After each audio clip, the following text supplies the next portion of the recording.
इन जर्जर सड़कों पे हमने बनाया अपना रास्ता। ये ब्लॉग पूरा देखना, तुम्हें तुम्हारे रब दा वास्ता। फेमस होने की वजह से हमने सोचा क्यों ना आज भगवान के दर्शन किया जाए। और हम पहुंच गए गुड़ के फेमस मंदिर कष्टहरनाथ। बोलो जय भोलेनाथ। इतने में हमें दिखे हमारे सबसे बड़े समर्थक पिल्लू जी, जिन्होंने हमें हाथ हिला के कहा, एक मिनट, हम इस लड़के को जानते हैं। बहुत वीडियो बनाता है और हमें हंसाता है। पिल्लू को पीछे छोड़ हम पहुंच जाते हैं मंदिर के चौगान पर, जहां पर प्रत्यक्ष रूप से सुख और शांति की अनुभूति हमें हो रही थी।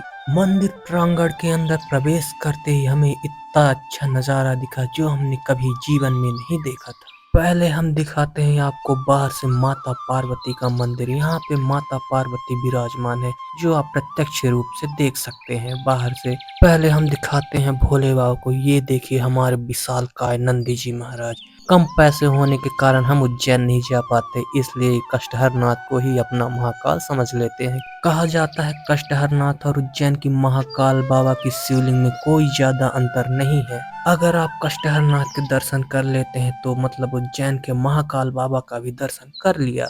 ये देखिए, ये स्थापित है हमारे भोले से भोले बाबा महादेव। मंदिर के अंदर आने से हमें एक अलग ही ऊर्जा का अनुभव हुआ, जिसे हम अच्छी तरह से महसूस कर सकते हैं। भोले से भोले बाबा के दर्शन कर और हमारे मन को शांति मिल चुकी हो जैसे। भोले बाबा के दर्शन के बाद हम मंदिर प्रांगण से बाहर आए तो हमें कुछ धुंधला धुंधला सा दिख रहा था नजारा। फिर थोड़ी देर बाद सब कुछ वैसे ही वापस से सही हो गया और फिर हमने कहा क्यों ना यहाँ से अब चला जाए। बाबा को प्रणाम करके हम मंदिर से वापस लौट रहे थे, तभी हमें याद आया कि हमने माता पार्वती का दर्शन नहीं किया है। दर्शन करना भूल जाने की वजह से माता से हमने क्षमा मांगी, जो कि माता से गहरा नाता होने की वजह से माता ने हमें क्षमा कर दिया। अब हम दिखाते हैं आपको मंदिर के चारों ओर। ये देखिए, ये है बप्पा विघ्नहर्ता, जिनको कहा जाता है हर शुभ काम का करता धरता। माता को प्रणाम कर अब हम मंदिर प्रांगण से बाहर आ जाते हैं और कहते हैं नमः पार्वती पते हर हर महादेव। और इतना कहते ही हमने कहा हे सारथी चलो अब दूसरे मंदिर ले चलो। और हम वहां के गुड़ के भैरम बाबा के लिए प्रस्थान कर लेते हैं, जो कि कष्टहरनाथ से 5 किलोमीटर दूर पर स्थित है। 5 किलोमीटर की दूरी कोई दूरी नहीं होती, आप देखते ही देखते 5 किलोमीटर यूं ही पहुंच सकते हैं। और हम पहुंचे गुड़ के मशहूर जाने माने भैरम बाबा मंदिर। अभी आप देख पा रहे हैं कि मंदिर का पुनः निर्माण हो रहा है। बाहर से देखने पर इतना खूबसूरत नजारा आपको कहीं देखने के लिए नहीं मिलेगा। आपको बता दूं कि ये दोनों महारथी मेरे साथी हैं, जो प्रभु के दर्शन के लिए उतावले होने की वजह से मेरे साथ आए हैं। इन पुष्पों को देख एक भाई ने कहा पुष्पा झुकेगा नहीं साला, केवल भगवान के आगे ही झुकेगा।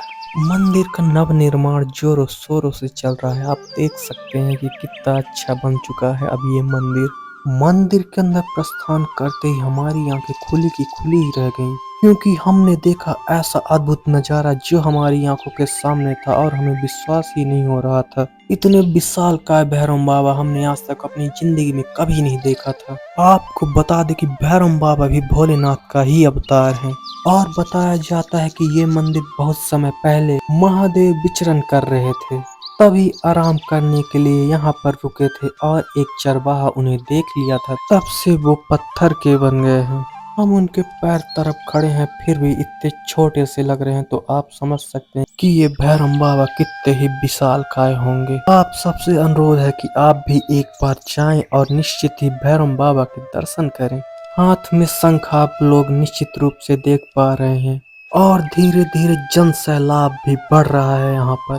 मंदिर का जब तक निर्माण कार्य शुरू है तब तक आप पास से भैरव बाबा के दर्शन कर सकते हैं। मंदिर का निर्माण कार्य खत्म होने के बाद यहाँ पर भी वीआईपी एंट्री शुरू हो जाएगी, तब जिसके पास भी वीआईपी पास होगा वही भैरव बाबा को पास से देख सकेगा। और मैं तो कहता हूँ वीआईपी सिस्टम हर मंदिरों से बंद कर दिया जाए, क्योंकि आप कितने भी बड़े हों पर भगवान की नजरों में न छोटे हैं न बड़े, सब कोई एक समान है। हम चाहे बुरे हों या अच्छे पर भगवान के ही हैं बच्चे। अरे वाह क्या बात कही मैंने, शाबाश बहुत अच्छे।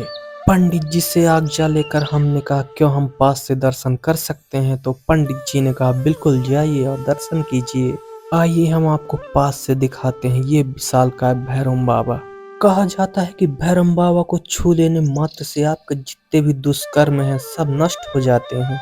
और ऐसा अवसर मैं कैसे छोड़ सकता था। कहा जाता है कि भैरवनाथ काले कुत्ते की सवारी करते हैं। हमने लोगों से पूछा तो लोगों ने बताया कि ये विशालकाय भैरव बाबा को बड़ी बड़ी मशीनों क्रेनों का उपयोग किया गया, पर भैरव बाबा टक से मस न हुए। वो वैसे के वैसे ही आज भी लेटे हुए हैं। ये मंदिर इतना रहस्यों से भरा हुआ है कि इसका अंदाजा आप नहीं लगा सकते हैं। भैरव बाबा का दर्शन कर हमारे दिल का भार हो गया आधा, और हमने किया भैरव बाबा से एक वादा कि साल में हम एक बार आपके दर्शन करने जरूर आया करेंगे। भैरव बाबा का दर्शन करने के बाद हम जाते हैं पंचमुखी हनुमान जी के मंदिर में दर्शन करने।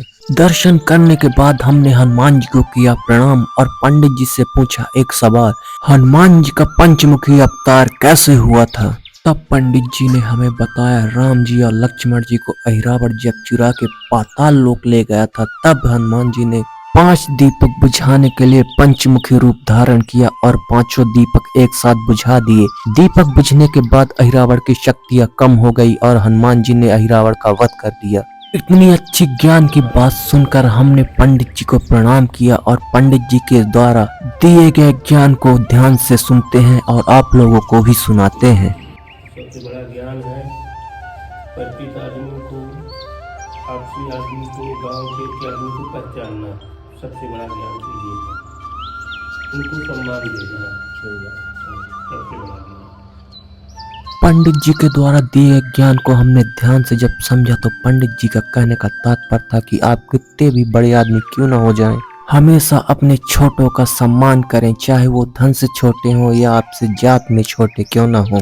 हनुमान जी के मंदिर के बाहर बनी ये धर्मशाला आप देख सकते हैं। ये धर्मशाला हवन और भंडारे के लिए बनाया गया है।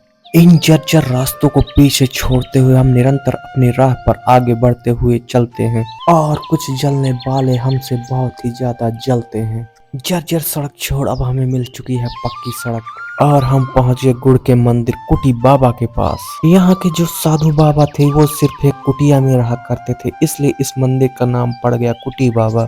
अब आइए चलिए हम आपको बताते हैं मंदिर की विशेषता की क्या खास है इन मंदिर में जिसे कुटी बाबा के नाम से जानते हैं।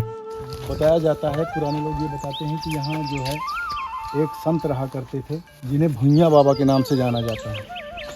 और पहले तो ये मंदिर नहीं बना था, ये राजा महाराजाओं ने मंदिर बनवाया है। तो भगवान तो यही थे, पर इसी गुफा में वो अपना पूरा जीवन यापन करते थे। बहुत ही सिद्ध पुरुष थे वो, जिसको अगर खुश होकर आशीर्वाद दे दें तो उसका कल्याण हो जाता था। और कभी वो किसी के ऊपर क्रोधित नहीं होते थे, चाहे कोई उनके ऊपर कुछ भी फेंक के चला जाए। आइए दिखाते हैं उनके कैसी गुफा है। और मैं घुस रहा हूँ इसके अंदर और काफ़ी डरावनी जगह दिख रही है। और इतनी सी छोटी सी जगह में महाराज जी कैसे अपना जीवन यापन करते थे आप लोग देख सकते हैं। ये पहले यहाँ तो घर भी नहीं हुआ करते थे, 700-800 साल पुरानी बातें हैं। और ये बताया जाता है कि उनको रहने के लिए घर नहीं था। जब यहाँ आए थे वो, तो आकाशमार्ग से एक ये गुफा बनी थी जिसमें वो रहा करते थे। देखिए कैसे संत लोगों ने अपना जीवन यापन किया और ये बताया कि विश्व के कल्याण के लिए कैसी तपस्या की। और आगे आपको दिखाएंगे कि किस तरह यहाँ का जो मंदिर है बहुत ही प्राचीन है। तो निकले यहाँ से।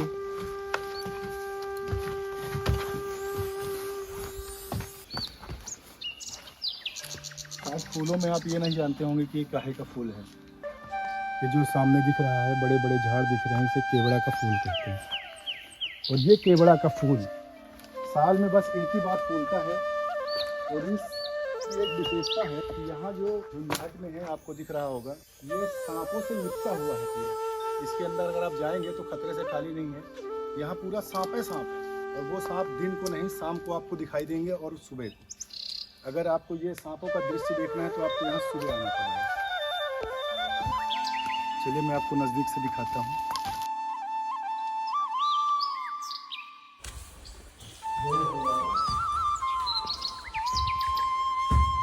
जय श्री राम। ये जो बजरंगबली जी की मूर्ति है, महाराजा गुलाब सिंह ने यहाँ स्थापित करवाई थी।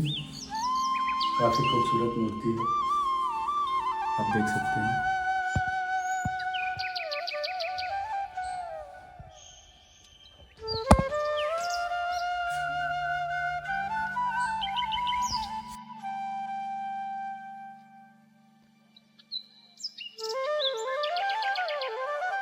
इसी के साथ हमारा ये ब्लॉग खत्म होता है। आप सभी को बहुत बहुत धन्यवाद।